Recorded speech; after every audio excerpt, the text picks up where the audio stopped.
reading Imperial Report on Saarthal. The Fall of Saarthal by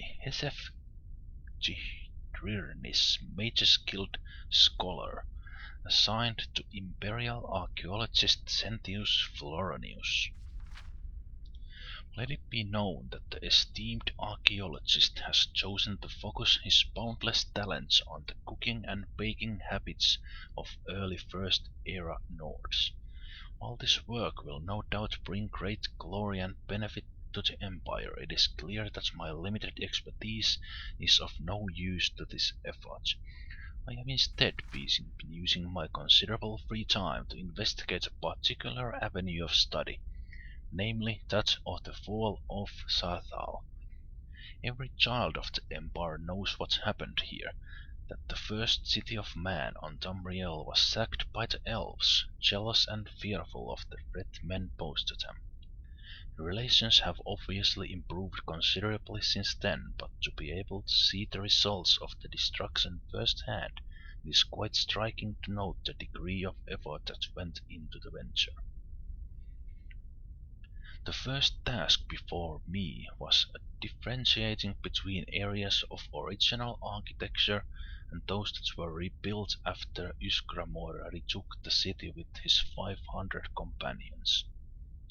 Initially relying heavily on the expertise of archaeologist Floronius, my ability to discern the difference for myself improved over time.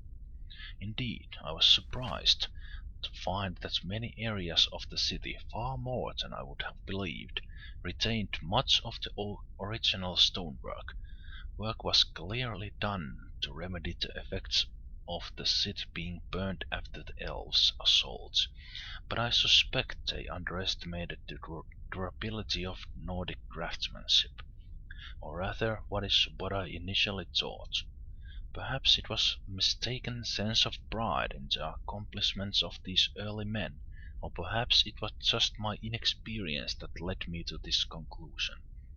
Something was amiss, though.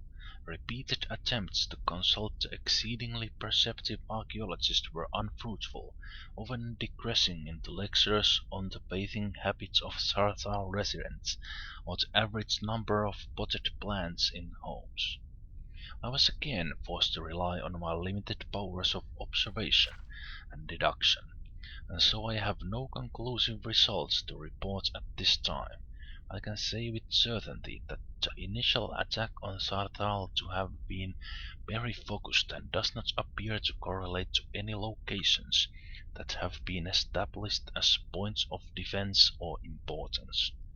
While the eminent scholar Sentius has yet to examine my findings, or indeed show any interest in them, my inclination is to suggest that only did the elves know the apparent layout of the city, but that their assault was based on a specific directive and perhaps a singular goal. My humble investigation shall continue as time permits. That was the Imperial Report on Saarthal, or The Fall of Saarthal by Hesef Tyrinis.